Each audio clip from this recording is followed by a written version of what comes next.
Thank you for the opening. Ladies and gentlemen, moving on to our main agenda, allow me to share our first speaker's profile.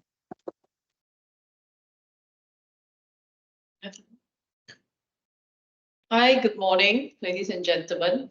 Thank you so much for having me here today. A very good morning to everyone. I'm Sandy Tan, the CEO of Optimax Eye Specialists. Sandy, can we read out your credential first for all to see? Is it possible? Yeah. Thank you. Sabrina, can you so that we are able to understand her journey to become a CEO, so that we can appreciate her aspiration for Optimax? Yeah. Thank you. Sorry, Miss Sandy. Okay, so moving on to our main agenda, allow me to share our first speaker's profile, Miss Sandy Tan Sing Yi, who is currently the Chief Executive Officer of Optimax Holdings Berhad, began her career as a customer service in OESC in 2012, where she was redesignated as a Human Resource Executive in 2013. Ms. Sandy was then promoted to Marketing Director and subsequently was appointed as the Chief Executive Officer in 2017. Alongside her impressive career, she has pursued a well-rounded education, whereby she holds a degree in law from Northumbria University and is currently pursuing a PhD at the International University of Malaya, Wales. Furthermore, she completed her MBA at Sagi University, further enhancing her knowledge and expertise in the business domain. So without further ado, I would like to pass the floor over to Dr. Nani and to moderate the session.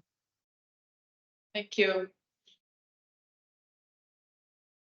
Sandy, the floor is yours. Hi, good morning, everyone. So thank you so much once again for having me. Good morning. So I will go through a little bit on our corporate presentation to let you know what we have been doing and what kind of services that we are providing now, currently at the moment. Next. So this is our corporate overview. This is our team run by myself. I'm Sandy, the CEO, where I am mainly focused in developing and implementing marketing strategy. We have Mr. Pang, our CFO, managing accounting and tax-related matters of our group. We have Jennifer, who is executing our business strategy and improvement plans according to the goal of our group and operation as well. So we have Dr. Stephen Chong and Dr. Chua Kay Leong, who are both our founding doctors and are also the founding of the first very two doctors who have joined us since 28 years ago. So Dr. Stephen Chong is very well known for his refractive surgery, and at the moment, he is still conducting refractive surgery as well as training of our doctors. Next is Dr. Chua Kay Leong, also our Senior Medical Director, provide technical and clinical leadership support for mentorship. And we also have Dr. Lam, who is our Medical Director in the Southern region, monitoring and the performance of our specialist doctor within the group of the Southern region. Next.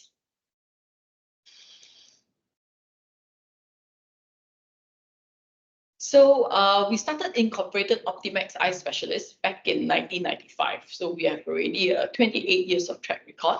We were the first eye specialists back then in TTDI who started offering LASIK procedure. So back in the year of 2000, there weren't any refractive surgery procedure. This is a fairly new technology back in history. So when we started doing all this procedure, we needed the support from overseas support, like scientists, doctors that has experience in doing this kind of procedure. So we started off sending our doctors to the UK, to the US for all the training that is provided and bringing in scientists back then to actually kickstart the whole procedure for LASIK. So back in 2001 and 2006, that is only when we started doing other services related to the eye, which is cataract services, the eye diseases issue. That is how we actually started the whole, we started with technology and then we started giving out eye diseases problem solving to solve all the eye problem that we face in Malaysia. So in 2007 to 2010, we started our East Malaysian expansion, opening our very first eye specialist clinic in Kuching, Sarawak. 2011 to 2015, we actually relocated our eye specialist clinic and established our very first specialist hospital, private eye hospital in Penang. So then we also started offering all the latest technology for refractive surgery, which is the SMILE procedure back in 2013. Next.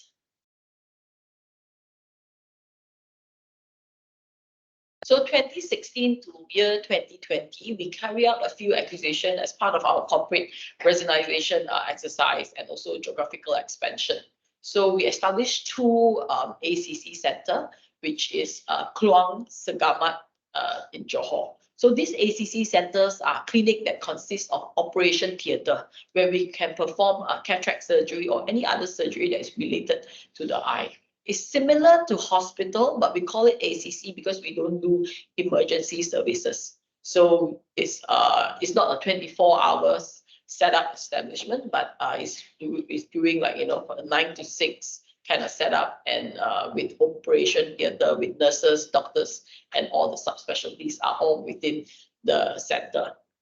So the Optimax trademark were assigned and transferred to Optimax Eye Specialists. So because we started off needing the support from overseas in order to ensure that the whole process of refractive surgery was smoothly conducted, and also with the care of our patient, we have to ensure that the scientists, the doctors are here to support us. And hence, at that point of time, we were talking to Optimax UK.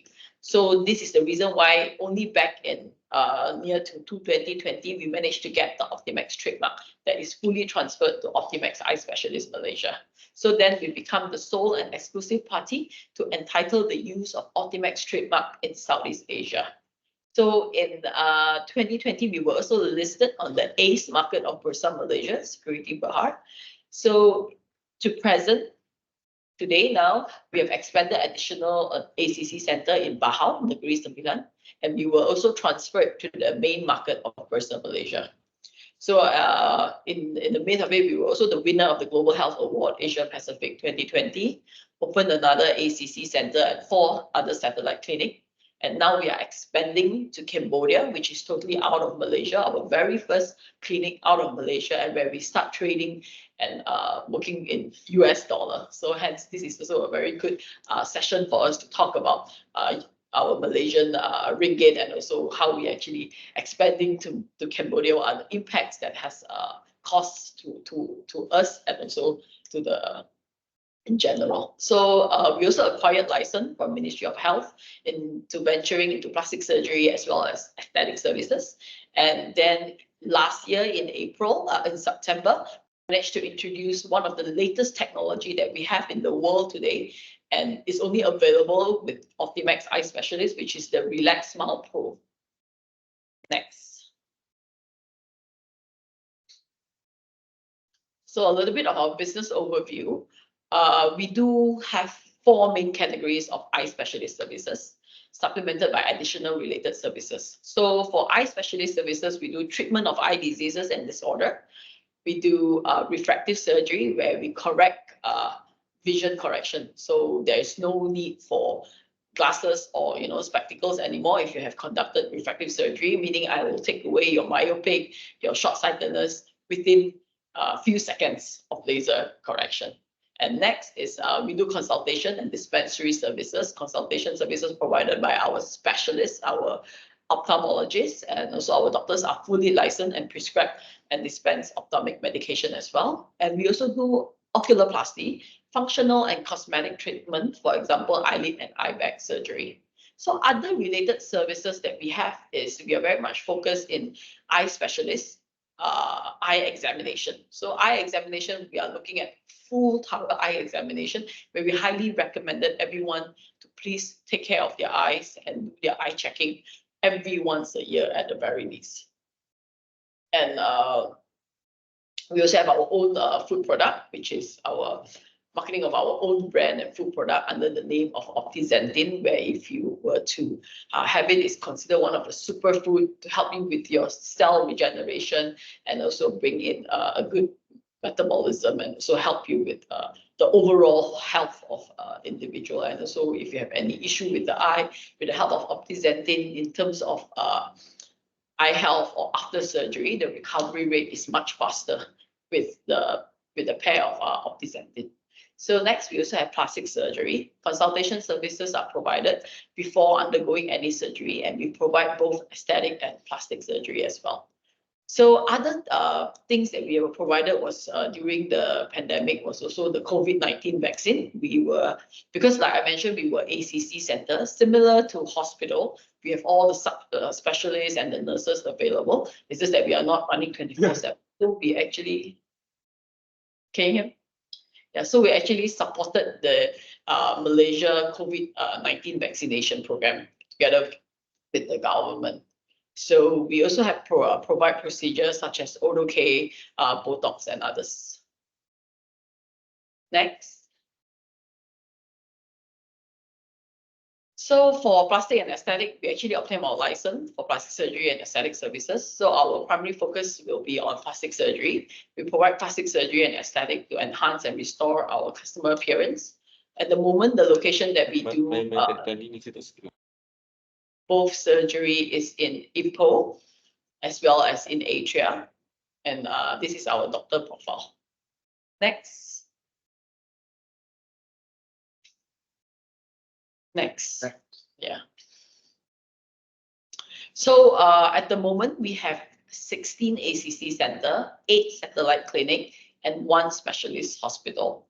So up and coming, we will be having a few hospital, Shah Alam, as well as Kempas, and then the biggest ACC that is up and coming is also located in Atria, which hopefully we will be able to operate by end of this month, and also Kota Kinabalu. Next. So this is our Atria Center, where we consist the renovation completed, target to commence by Q1 this year, but we are still waiting for our license. Hopefully by end of this month, we'll be able to obtain it. Next.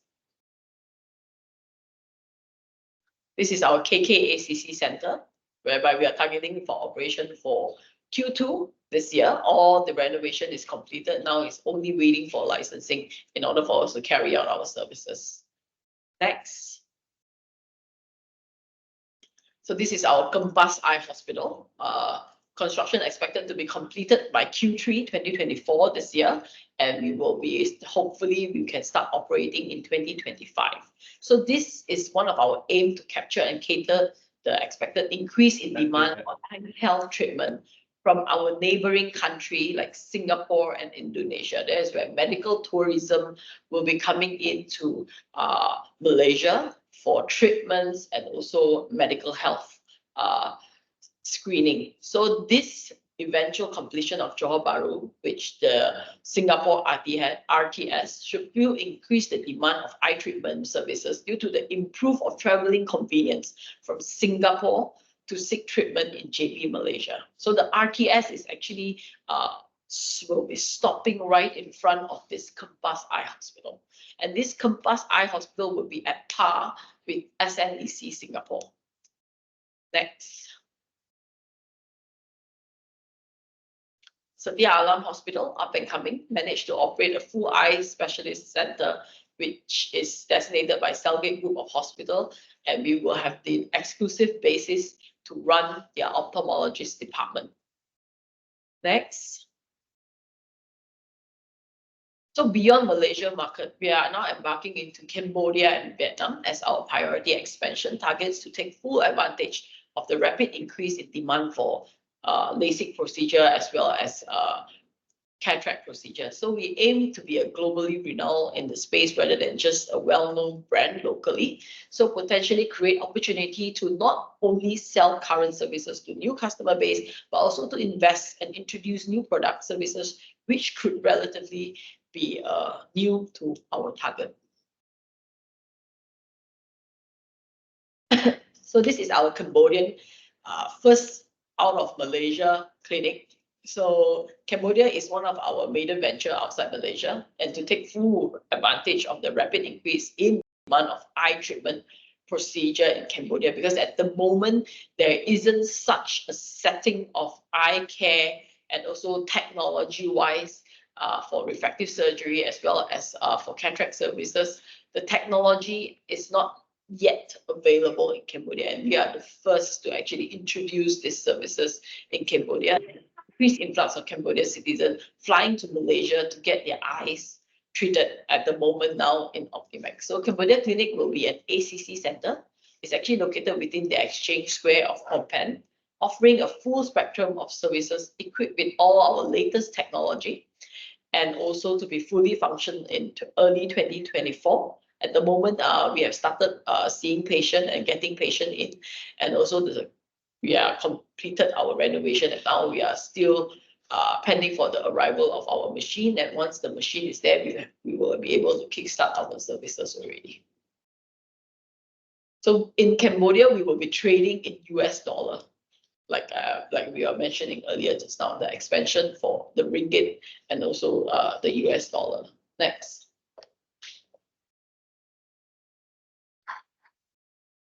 So we have received a substantial waiting list, even before the grand opening, due to our reputation and also our exceptional standards in our facilities, because there isn't as such facilities as ours for the time being in Cambodia. So the prices that will be charged, which is higher compared to Malaysia pricing, so the price will also be charged in USD. Thus, we will take advantage of the currency appreciation, potentially enhancing revenue and also bolstering our financial position. So we maintain control over the quality of the services by flying in our doctors, our local doctors, to provide the treatment. Additionally, we have also established a high standard operation theatre to ensure that it will bring out top-notch quality and good result for patients and also for our doctors.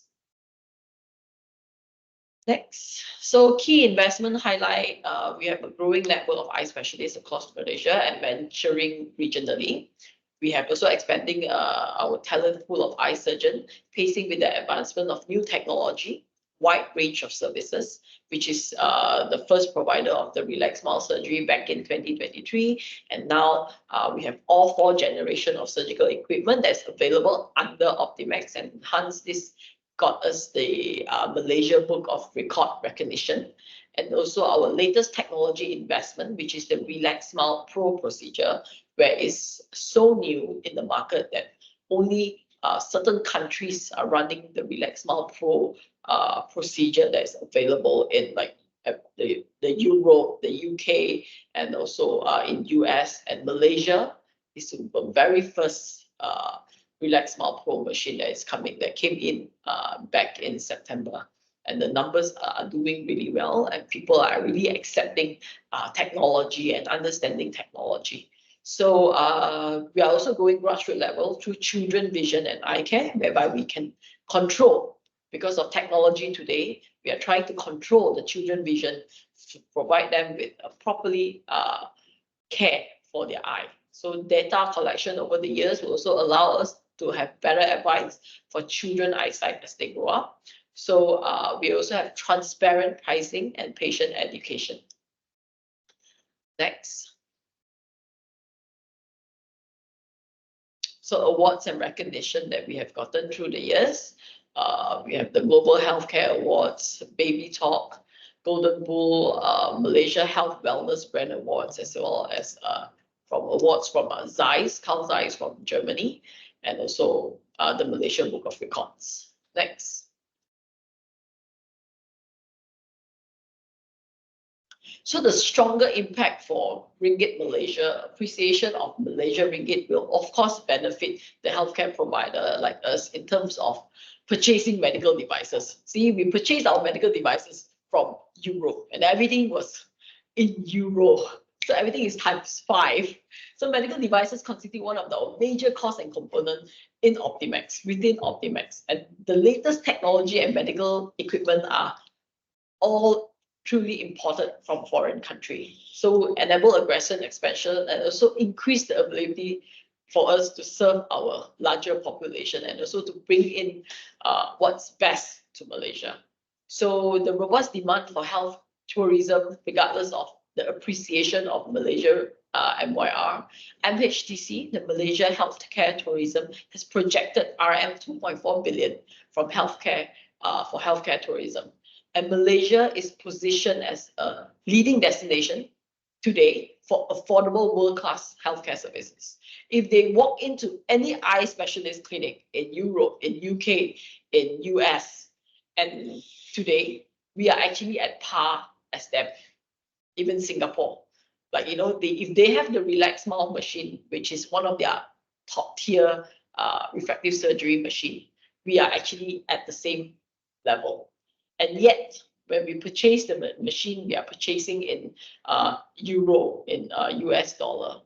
But when it comes to Malaysia, the selling price is also one of the key points why people will choose Malaysia over other country. So we also generate inflow like foreign exchange revenue to the country. So next slide, please. Thank you.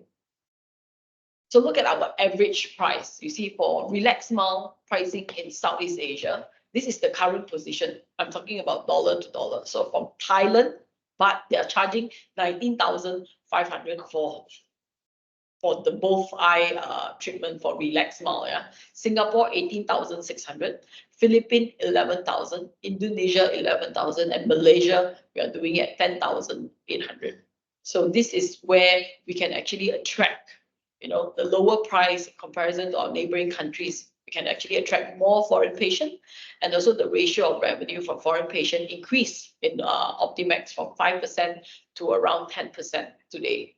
So the effort of targeted marketing efforts also conducted in-house, where we do a lot of roadshows, events, and also bringing in we are also part of the Malaysia healthcare tourism group, where we do our roadshow, not just in Malaysia, but in Indonesia, Singapore, and you know, Cambodia, Thailand as well.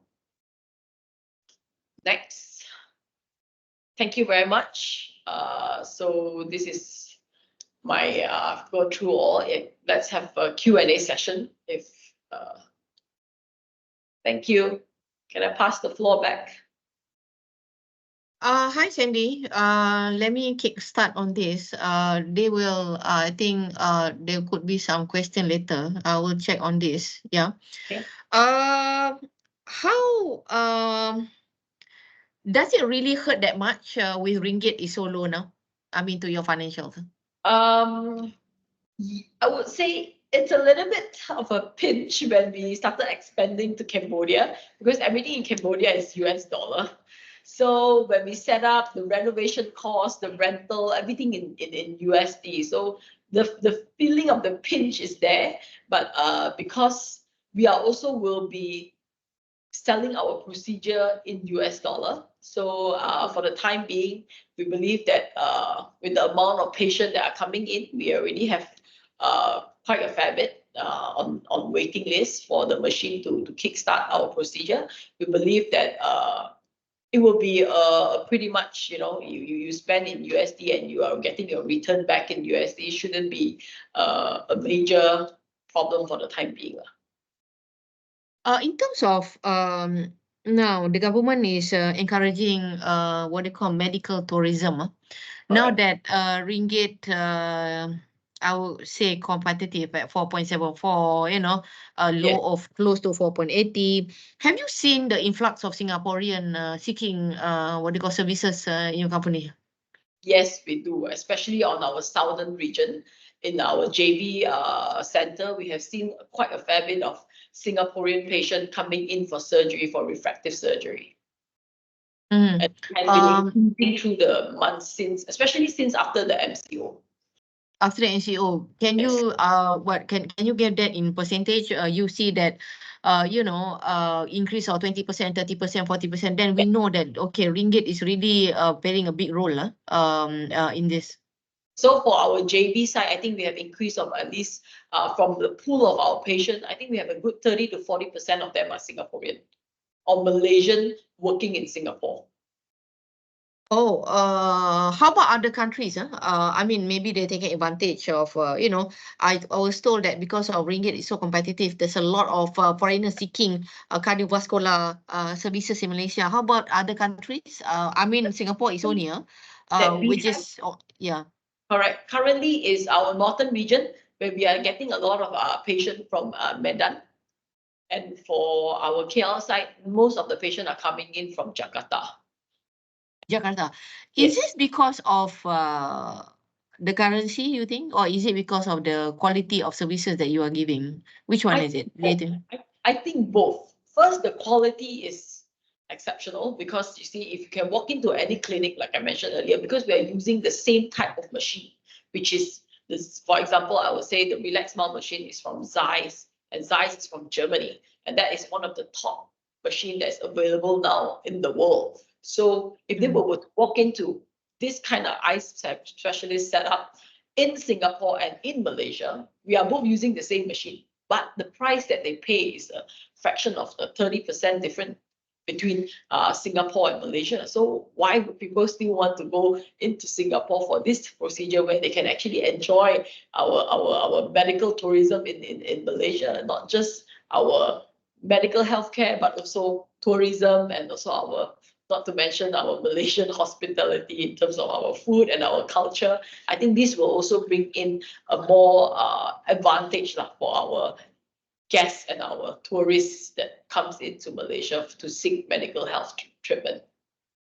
Okay, we know that healthcare services in Malaysia is actually regulated, right?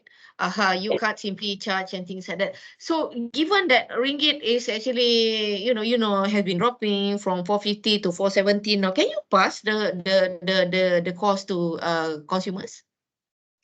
We can because for eye, the only gap that is being gapped by the Ministry of Health is only on cataract services, which is the necessary services for cataract. So cataract, there is a gap, but not many foreign patients will come in for cataract services because some of their country usually they offer them insurance. So for example, Singaporean, it's very rare for Singapore patient or client to come to Malaysia to seek cataract services because cataract services is considered one of the necessity, and a lot of country actually are given their people insurance services where they can actually do it for free in their country. But for refractive services, because it's an elective services, it's not something that it covers by the insurance or covered by the government. And hence, with this attraction, with the latest technology that we have, and also, with dealing with Ringgit Malaysia, this actually attract more foreign patients to seek the advantage of elective services, even like plastic surgery. Plastic surgery, actually, in general, if you were to go to in Indonesia, Cambodia, or Thailand, the price are still relatively high. And also their medical treatment and the style of how they actually conduct the whole procedure is also one of the main issue why some patient will select Malaysia hospital to conduct treatment like this sort, because these are elective treatment, and elective treatment are not being insured. So this is coming up from their own saving or their own pocket money. So they can actually do quite a fair bit of saving if they were to do it in Malaysia instead of in Singapore or in Thailand. I'm sure it's a pain for you to get your equipment because mostly are actually imported. Correct. Okay, assuming that you're opening new hospital, things like that. So, because of the equipment, some of the products or whatever that you have to use currency dollar, will you be able to increase your fee to the patients, or you can't? It depends, but because we have been operating for the past 28 years, our machine, of course, we have all our machine under Optimax Eye Specialist. So I wouldn't say we need to have all new machine in all our centers. Maybe one or two in the main centers, and the rest we can still use what is still available. So the impact is not as bad as, you know, setting up a whole new center, bringing everything in. Yeah, because I think we have been in the market for 28 years. So machine-wise, our engineer, they are all very well-versed in taking care of our machine. So because the in-house engineer also will advise, oh, this machine is still, you know, we can still use them and they still give us good result. So we will focus on bringing in new technology to see what are the difference between the new one and the older. I mean, in terms of diagnostic machine lah. So I'm not talking about those big machine like surgical machine. Of course, with surgical machine, we of course go for the latest. But for diagnostic, I think there's still some saving involved lah for Optimax. Yeah, so am I right to say that ringgit depreciation has minimal impact to your bottom line, or am I wrong? Minimal for us for the time being, yes. Minimal because your machine has been taken in for quite some time. So Yes. meaning you are able to, unless if it's Cambodia lah, because it is a new hospital and whatnot, setting up, things like that. Yeah. Yes. So the plus point for ringgit situation is for you to get the patients from tourists that seeking medical services, right? Cost-wise, it's not impact to you. I think it's quite contained. No, Yeah. no. So Volume it's actually yeah. the upside potential is actually for your revenue lah. Am I right? Correct. Yes. Yeah. Yes. Okay. On the flip side, if let's say ringgit recover, will that hurt the number of patients from other countries, you think?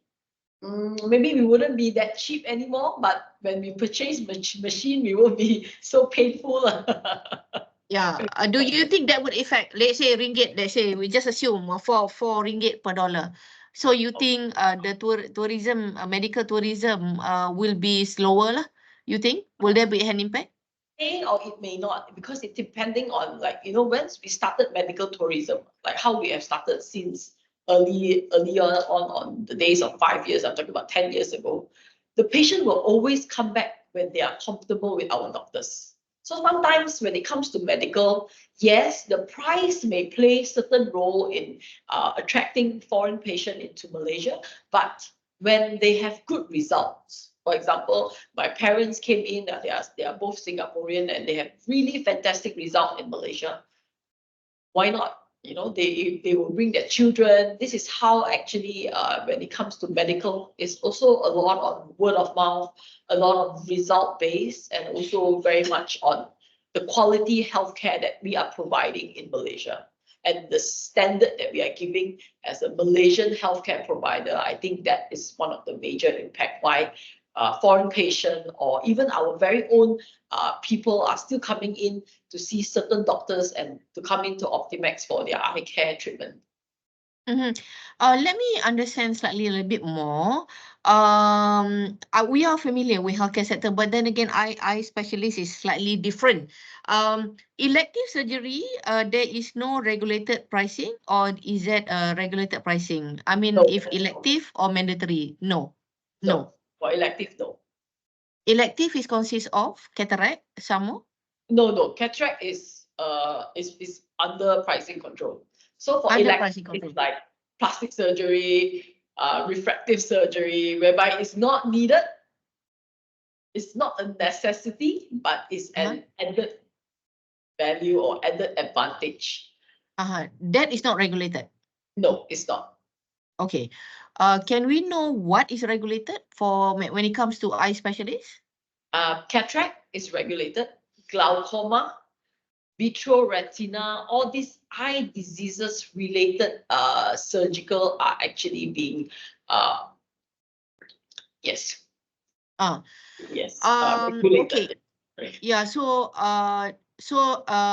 as per my understanding, the elective one that is not regulated, because the one that is actually you need that, like glaucoma, if you have that, you have to do it. So that one is actually, there is a price ceiling for that lah. Am I right? How Yes. about your company ability to get talent? Because it's not that easy. We know that there is shortages of talent, whether in healthcare or whatnot, nurses and things like that. Can you also share one? Secondly, can you share your company ESG aspiration? What would be the transformation, the value chain that you have since we are on this topic? This session with you. Okay. So for us is, I would say, the technology that we are giving to our doctors, right? So technology plays an important role actually to all the medical profession because it actually gives you a good result if you have good technology. And also with technology, doctor get to explore even more like complicated surgery or how do they ensure that this particular patient can benefit the best from their consultation and from the surgical point of view. So with technology, Optimax managed to attract pretty much good doctors that are willing to join us and to explore technology together and bring our healthcare services and eye care services to the next level. Is it difficult to get talent, doctors for eye specialists? I mean, Uh, I know I would your say machines yes are and all up to no. date. Yeah, yes Uh, and no, but because of technology, we managed to attract a fair bit of good talent that to join us. Yeah. Sorry, where do you source your equipment? Yeah, for eye treatment, whatever diagnostic that you need to do. Where do Yes. you source it from? Europe, from Okay, you. Europe, from US or from Japan. I see. Yes. So, I mean, sadly, there is no local production for that lah. You have to get it Oh, overseas, right? yes, Yeah. yes, yes. How often do you have to change your equipment? I mean, the lifespan, is it 10 years? So that the investors can understand, there is no really pressing need for you to change your equipment too often. Yes. So for Relax Smile, we came in 2013, and the Relax Smile Pro only came in 2023. So it's about a 10 years gap for a new technology to evolve. I see. Yes. Wow, that's 10 years, meaning your exposure to currency fluctuation is quite minimized because there is no really pressing need for you to change every 5 years or every 3 years. So 10 years is quite a fair bit, meaning you are able. So I guess all in all, the plus point about this is that it's only benefit you lah, because of currency. But then again, I think the specialty for your Optimax is not only on the currency, the cost Mm. competitiveness, but because of the value, the service, the quality service that you give. That's why people come. So despite the fact that ringgit could be rebounding, reversing, improving, so the impact to you, I think, quite contained because of the services that you give, right? You are a 30-year-old, close to a 30-year-old entity with Yes. a checkered track record and things like that. Okay, Sandy, we have several questions. This could take you quite some time, but then again, can you share first? Investors are so eager to know today. What is your ESG? What do you call aspiration? That you are actually undergoing, doing, or going to do ESG practice in your company. Oh, for the environmental and also all this ESG lah. Environmental, social, governance, Yes. diversity, yeah, Yes. everything, anything that we can get something from you. Oh yeah, sure, sure, sure. We are doing a lot of CSR. Actually, we have been working with a lot of organization to provide free cataract services and cataract camp that is available in Malaysia and as well as in Cambodia. Our doctors are going in for support in the event that whoever that is in need of certain services like this, we are giving them free cataract consultation as well as cataract services. Next, I would say for environmental, we are kind of limit the use of plastic, I would say, to our patient. But of course, when it comes to medical, everything is a one-time use. Yeah, especially in the OT, the operation theater, we cannot reuse certain things due to infection control and all. So we try to minimize as much as we can in order to make sure that is electricity also is also one of our main source because when you run hospital, your aircon needs to be on 24 hours to ensure that the machine are being protected in a certain way. So with our air conditioning also, we are looking at those that has bring us a good in terms of environmental. We also ensure that we have chiller instead of using those aircon where we need to include a lot of gas and all this. So we are trying to minimize in terms of all this sector.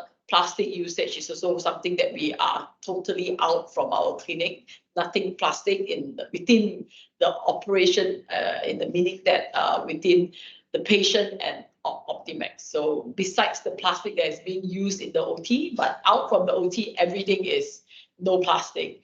And with we are also doing our very own CSR within our own employees, like when we have what do you call that, team building and all these activities within our company, we will go for something that will actually help with the environmental. So what we are doing this year is we are looking forward to our coral planting session, where we are supporting one of the NGO to plant coral into our ocean in Terengganu, as well as some of other parts of the sea life, to ensure that we can maintain certain standard, and also doing doing this activities is also team building as well. So we managed to do something that will benefit the both worlds. And also we also have a team of our staff that really enjoys cooking. So we actually have a team building for cooking session, and also providing that to the homeless in KL and all over Malaysia. We had a session with KPJ, what do you call, hospital recently. Just wonder, because solar panel is a trend now, especially for hospital over the country. So is there any plan to what do you call, use solar panel to generate electricity for your hospitals? At the moment, we are currently using this LED, which is also part of it's different technology from a solar panel, but it is something that is very friendly to the environment, and what do you call that? Yeah, the energy saving LED lighting that is ongoing already in all our office and all our hospital and OT. Okay, so that is also part of ESG with the environment. I just sidetrack slightly. Out of 10 people, how many people need cataract as they age? I mean, you are operating in a hospital, so just wonder, out of 10, how many usually need a cataract by the time they age? 9. 9? Out of 10, 9 people will need cataract surgery. Oh my The God! one will be a So special case. so Yes. all of us, Everyone will eventually get cataract. I see. So that is part of aging. So Yes. as we age, so we have to start mulling, doing cataract for our eyes lah. Correct. Okay, what is a special one to be 1 out of 10 that don't need cataract? Is there anything special that we need to do? I don't know, maybe genetic. Because Genetic. I really see it myself. My father-in-law is 80 years old and he doesn't have cataract. I see. Yes, but Okay. some is genetic, and some, like, my mom has cataract at the age of 60. So it really depends. Lifestyle, genetic. But majority, I would say, usually people will develop cataract at the age of after 60s. You will start getting blurry vision due to your original lens being blurred. Okay, so if you're saying 9 out of 10 will need what they call cataract operation at one point in time, meaning if we are 32 million people, meaning there will be 32 billion people need cataract at some time in their life, am I right? Yes. Meaning government hospital may not be able to cater for all these numbers of people needing cataract, so they will have to turn to the private practitioner to actually seek for what they call cataract operation, am I right? Correct. So all right, so that is actually good news, because so during COVID you're not able to do any procedure, am I right? Similar to other hospital, because this is not elective, right? Actually, during COVID, we were allowed to do emergency cases. I see. Emergency case by somebody that have, very bad cataract, couldn't see. Then the government hospital at that point of time actually closed down a lot of their wards. So that a lot of patients at that point of time actually came into private sector. Ah, Yeah. okay. ESG. Sorry if I are pressing on this because we have a number of investors watching now. Okay. How about your nurses in terms of diversity? Because in most hospitals, the imbalance of gender inequality is there, meaning there Okay. are more female nurses compared to male nurses. So that is something that actually really need a great attention to be addressed lah. So how about yourself? Gender diversity in terms of healthcare practitioner, nurses and whatnot, doctors and whatnot. I think for our side, for doctors, we have more male doctors. I think 80% of our doctors are male doctors. And for nurses wise, I think 100% are all female. Is But there a reason for that? I think so, because for nurses wise, we hardly get any male nurses that actually come in for application, and we were actually looking for actually more male nurses. But in terms of optometry, we have a 50-50, female and male, and management as well, female and male, 50-50. It's just that in certain profession, we find out that for we have 24 doctors currently within Optimax. I would say a good 70% of them are male. 70. Yeah, 70 or 80% of them are male. But for nurses, 100% is female. Yes. And for So- management, we managed to go for 50-50. Yeah, so the gender imbalance is really real in healthcare because of the severe shortage of male nurses, right? Okay, having said that, which country that you think is the standard, the gold standard for eye care? I mean, if we can ask you, you are in this industry. Which country? I would say Germany, because most of the machines are actually from Germany. Germany. Yeah. Yeah. How about regionally? Who you think that have a very great eye care specialist center? You know, is it Singapore? Is it Indonesia? It could be Thailand. You know, who is actually you think that is a gold standard that we need to close the gap with them? At the moment, I think for us, we are really at par as what Europe is giving. So I would say we are all at the same standard, where we are using all the equivalent of the same machine and the same type of treatment with good results. So I think we are all pretty much at the same point now. I wouldn't see. say that we are way below Singapore or Indonesia. No, we are actually using the same thing. If you walk into any European, like say Germany, which I would say the gold standard, whereby all their machines are the German standard, the Zeiss standard, or the US standard. But when it comes to where we are today as eye specialist center, I think we are all at par compared to Singapore, compared to Thailand. Yes, I think we are the same. So in terms of equipment, mostly come from Germany? No, there's Germany, of course, there's US and also Japan. Japan. So meaning if you are sourcing it from Germany, they will be using euro. If you're getting it from US, you're doing it currency is in, and Right. then Japan, you will use it in yen lah. Yes. Yes. Yeah, but the main choice of equipment will usually come from Germany. Am I right?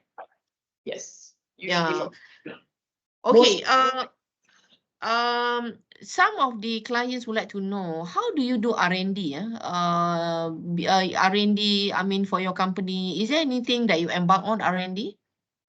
For R&D wise, we were mainly on the machinery, I would say, whereby we studied our doctors, we will sit down. I mean, we will look at the comparison of different brands of machines. That will be because we don't develop, or we don't do our own machine, but one of the benefit for us is we get to compare, like which machine actually give us the best result. So I can try the German one, I can try the one from US. So these are the part that I would say the ultimate result that we get today is the use of different type of machine, and we get to experience different type of results that which machine can deliver, and also study on of course the people on selection of refractive surgery. So this is also something that I am doing on our own research, because we are at the end of the day, we are the longest in the market. So we have that data to look at how patient actually select refractive surgery then and now.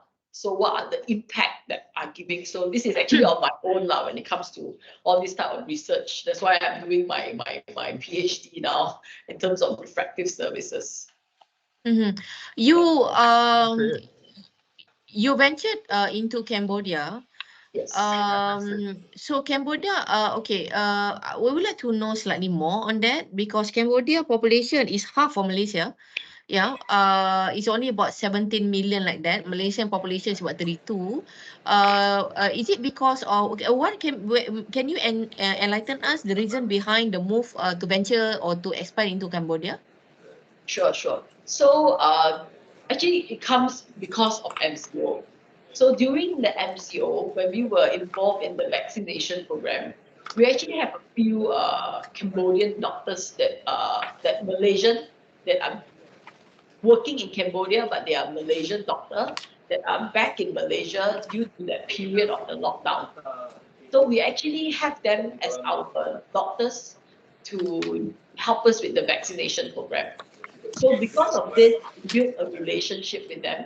And after MCO, when they go back to Cambodia, because they are like general practitioner, the GPs in Cambodia, they started referring patients to Optimax.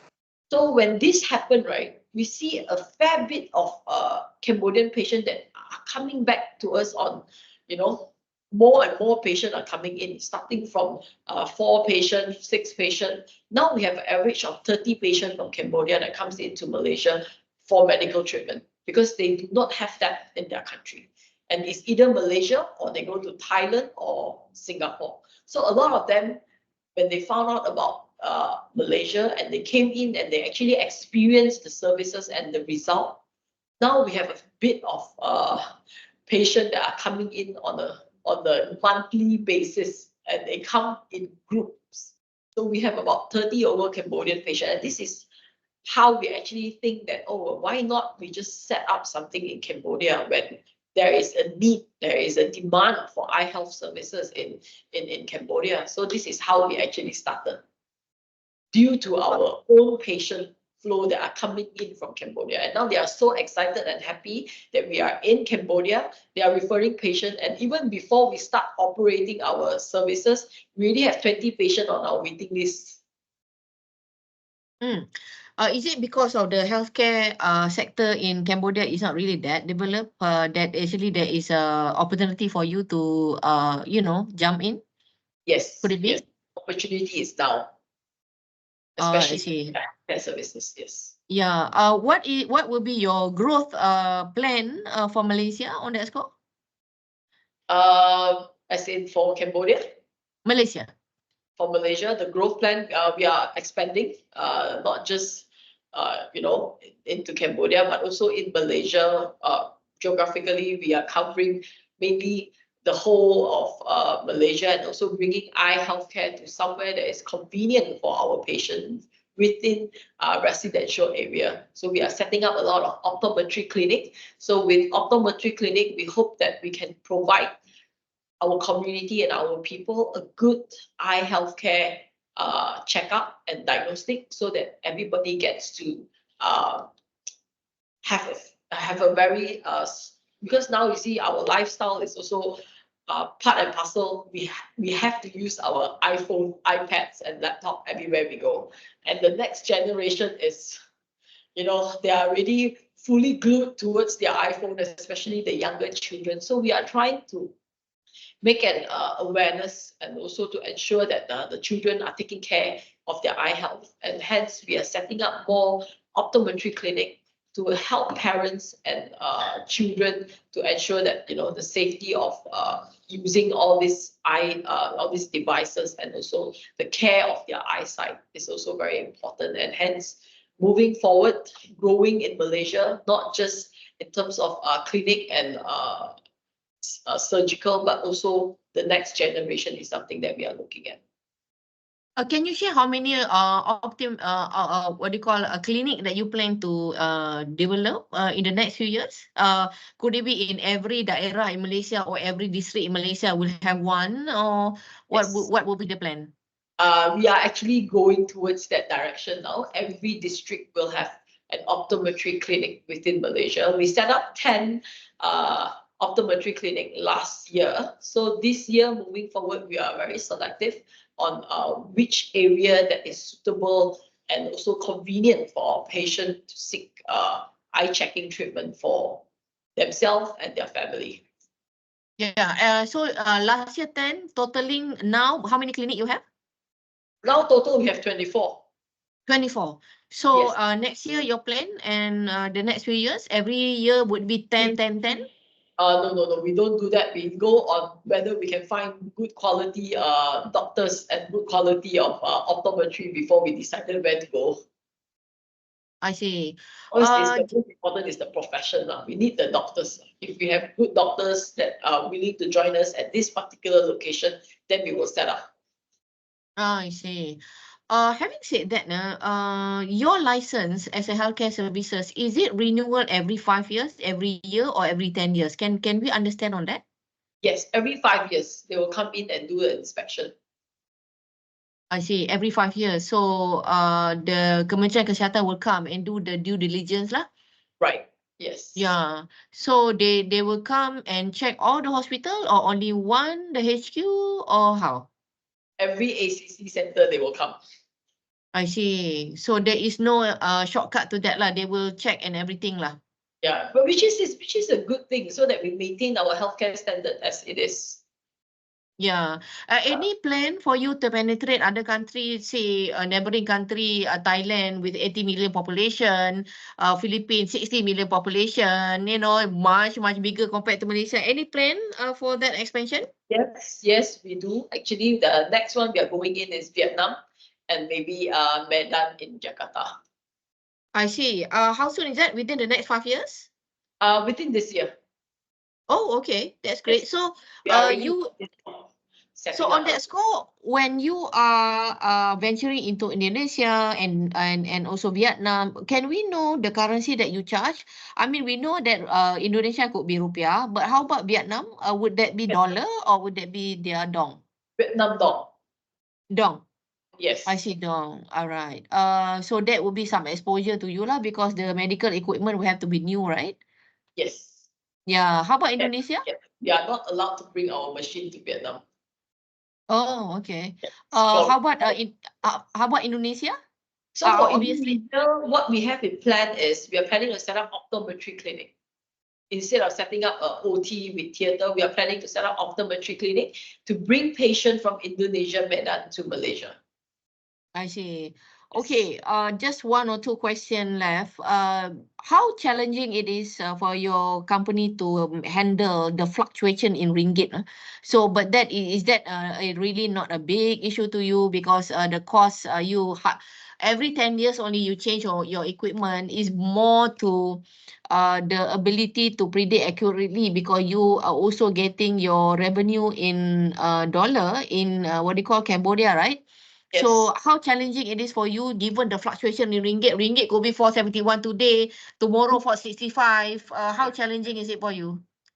I mean, of course, there will be challenges with the ringgit because we are all still Malaysian and we mainly transact in ringgit Malaysia. So I would say it is challenging here and there, but manage to, recover here, you gain from the other side. So I would say pretty much a fair bit, because we still have USD in from Cambodia, and also mainly Singaporean that are coming in paying us in ringgit Malaysia as well, at the cost of the ringgit Malaysia being an advantage to the Singaporean today. And I see that there is more and more Singaporean coming into Malaysia for not just the medical healthcare services, but everything in terms of tourism, hotels, and all this. This is also something that pretty much will attract foreign patient, and the volume, I would say, will give us a pretty much good impact in terms of the economy, as well as hopefully numbers of volume for medical healthcare also will increase. Do you hedge your dollar when you receive revenue in dollar? Do you, or you just take market rate for that? Do you do anything? No? We take market rate for the time. Market rate. Yes. Okay, all right. Okay, Sandy. Is there any what do you call Ni Asila ya? Saya nak request untuk buat general Hana? email Hana? untuk Hana? investor relations. Hana, can you off the mic? Anyway, Sandy, your last statement before we leave. I mean, thank you for the good presentation. But is there anything you want to update? We have close to 200 people listening to you, hearing about Optimax, you know, your aspiration, your growth plan, or what is it that, you know, maybe your dividend policy that you can update the investor. Yeah, Sandy? Yeah. Thank you so much, Dr. Nani. Thank you so much. And also thank you so much for having me here today. Really an interesting subject for us to discuss. I think moving forward, we will do our very best in terms of giving the best eye healthcare results and the quality, and also bringing our Malaysian healthcare to the next level is something that our vision and mission is. So yeah, thank you so much for having me today, and see you all again. Yeah, I mean, if it's not too early to say, hope you have a good Hari Raya with the rest of Malaysian. Hari Raya is next week. Yeah, thank you so much, Sandy. Yeah, Thank you so much, have a good break. Yeah, I mean, we Malaysian Malays will celebrating Hari Raya, but have a good break. Yeah, thank you, Sandy. We'll catch up with you again in the next forum. Thank you. Sabrina, over to you. Thank you, Dr. Nani, and also Miss Sandy for the fruitful insights and the presentation. Moving on to the next session, we will be delving into how stronger ringgit impacts consumer staple sector, such as how it will bolster the purchasing power of consumers. As mentioned by Dr. Nani, due to unforeseen circumstances, Tuan Syed is unable to join us for today, and MSM will be presented by Encik Zulhilmi Zulkifli, Vice President, Head of Treasury of MSM. Without further ado, please welcome Dr. Nani and Encik Zulhilmi Zulkifli to elaborate further on the subject of consumer staple and ringgit. Assalamualaikum, Cik Zul. How are you? Waalaikumsalam. Is Tuan Syed able to join us today? Yes? No? Tak tahu. I think he has dialed in, I think.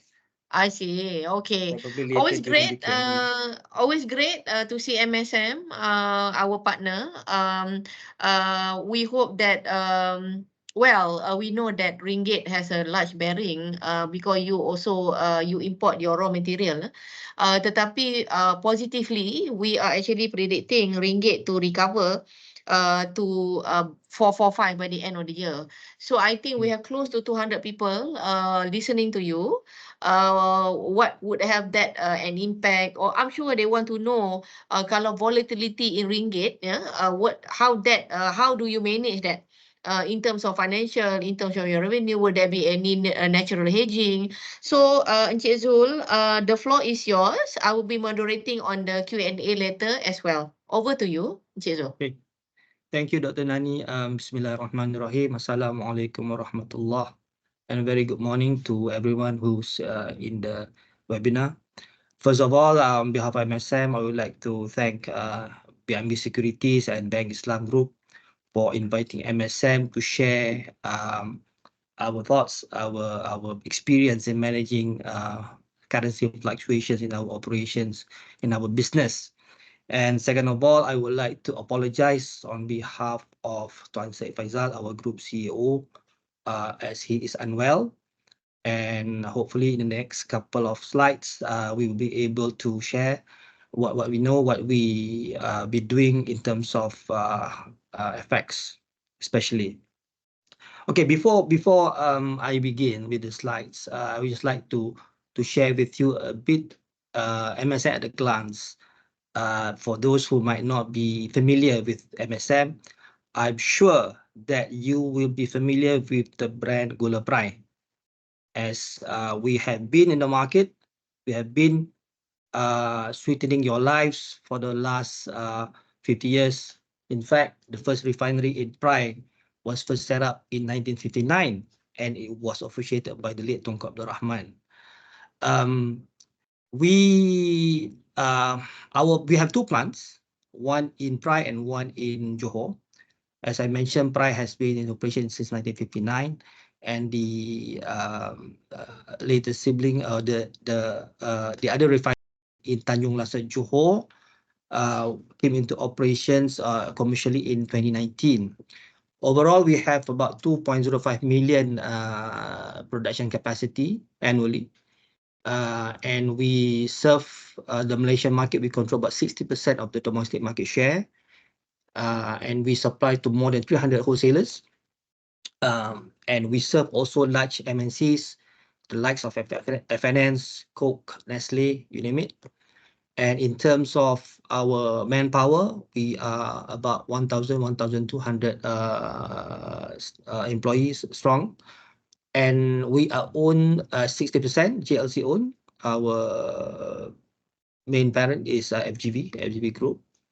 So in essence, what we do is we refine raw sugar, we pack, and we deliver to your homes. That is in essence what we do. So in doing this business, that is where we are exposed to currency fluctuation. And before we get to that, just to manage your expectation in terms of what we're going to share with you, we have divided the presentation into 4 segments. And to give a bit of a context of the topic in hand, we're going to look back in history and where the dollar has been and why the dollar is so powerful and where the dollar is going. And the second part, we will share with you how dollar ringgit especially is affecting MSM in our business, and in some strategies that we can share with you in what we're doing. Okay, let's get to the first segment of the presentation. As you can see, in fact, Dr. Nani had mentioned this in her opening remarks, where we saw dollar ringgit actually revisited the infamous 480 level that we saw 26 years ago in 1998. I think in October last year, it touched 479.43. And then since then, it had retreated. And I think in February this year, it actually hit 480.53 before retracing back. Now, I believe it's hovering at 475.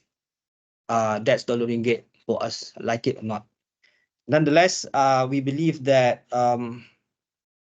in Malaysia's case, the main factor that actually is moving the currency pair is actually the global markets, especially what is happening in the US, especially in terms of what Fed is doing in terms of their Fed fund rates. Okay. Why is the dollar so powerful? I think since the next slide, please. I think since the Bretton Woods arrangements or agreement in 1944, after Second World War, I think dollar has really established itself. US being the superpower after the war actually had put their stamp in the global market, where they control most of the trades in the world in terms of the currency that has to be dealt with. So that has not changed. As you can see on the slide, they have the largest liquidity in terms of currency in the world. I think pretty much it's because of the demand that the market has for dollar. Most of the currencies, name it, even from raw sugar, is denominated in US dollar. I mean, imagine this: we buy our raw sugar from a trader in Singapore, and they source it from millers in Thailand, but we pay them in US dollar. So imagine that. That's for raw sugar, and Brent, WTI, all in dollar. So that alone will give us the understanding that how US dollar, why it is so powerful, why it has been affected us as well. But the question that has risen recently, if you can look at the next slide, is will the US dollar stay powerful? There were talks about de-dollarization in recent years, especially, I think, driven by sanctions by US themselves, as well as regionalization of certain currency like BRICS, like ASEAN, in other economic pacts. So there were questions where, especially when China reduced its holding of the dollar reserve, whether US dollar will continue its role in terms of being the de facto currency for trades globally. If you look at the slide, it says that half of global trade and 3/4 of Asia Pacific trade are denominated in US dollar. And in fact, in terms of settlement, I think from SWIFT, they control how currencies are being moved around the world. So I attended one, there was a talk on the subject on de-dollarization by Bloomberg, I think a couple of months back. And then the key takeaway from that particular, particular event was that even though there are attempts to actually to reduce the influence of dollar, but they believe that dollar will stay, the US dollar will stay as the dominant currency for global trades, simply because there is no substitute at the moment. Euro is not there yet because the divergence in terms of the countries under euro, and Chinese yuan it has its own flaws. Even though in this part of the world they are more influential, but the recovery in China is taking a slower pace than we anticipated. So all these things actually had enable the dollar to stay dominant in terms of the currency of choice in terms of global trade. Can we move on to the next slide? Yeah, I was just saying about the BRICS, where there was expansion of the BRICS countries, BRICS being Brazil, Russia, India, China, and South Africa, I think, where they have expand their membership, and they have been trying to actually pretty much trying to put the dollar not to be as dominant as it is. But as I mentioned just now, they have not been able to do as such lah. Okay. So the next one. Okay, so to sum up on this particular topic in terms of dollar's dominance, de-dollarization efforts doesn't mean that dollar will be replaced, but at a certain degree, it will be replaced at some regional markets, as well as if such the sanction, for instance, when the Ukraine Russia war had erupted, I think Chinese yuan was the currency that actually benefited the most, where Russia turned to China to as alternative to US dollar after the sanction by the US. Okay. Let's move on to the next segment, where we will try to share with you our experience in managing currency fluctuation in MSM. As you can see on the slide, the exposure of FX in MSM is simply due to the fact that there's a mismatch, a currency mismatch between the payables and receivables in MSM. As I mentioned, we buy raw sugar in US dollar, and most of the receipts, our sales are in ringgit, especially for wholesale industrial customers. So this fact actually exposes us to FX exposure, and in particular, the greenback. For instance, we buy about 1 million metric ton of raw sugar last year. It's about roughly about $530 million. And the receipts the revenue is about 3 billion ringgit, and out of that about 136 million are from our export proceeds. So that alone, the exports that we do is not enough to cover the dollar that we are exposed to when we buy raw sugar.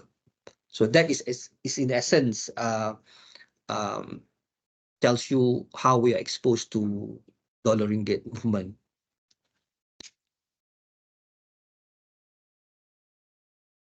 Next slide, Fariza.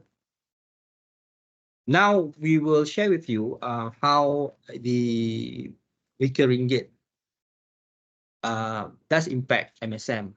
As you can see on the slide, the rising ringgit, the rising dollar or strengthening of dollar or weaker ringgit has contributed negatively to us in terms of the higher raw sugar price. There's an uptrend in raw sugar landed price, as you can see year on year, from 2020 to even first quarter of this year. If you look at the first table, easily it has risen about 60% from 2020 to 2023 in terms of price per ton in terms of US dollar. In 2020, it was only $314 per ton. Last year, it was on average for $506 per ton, and that's an increase of about 61%.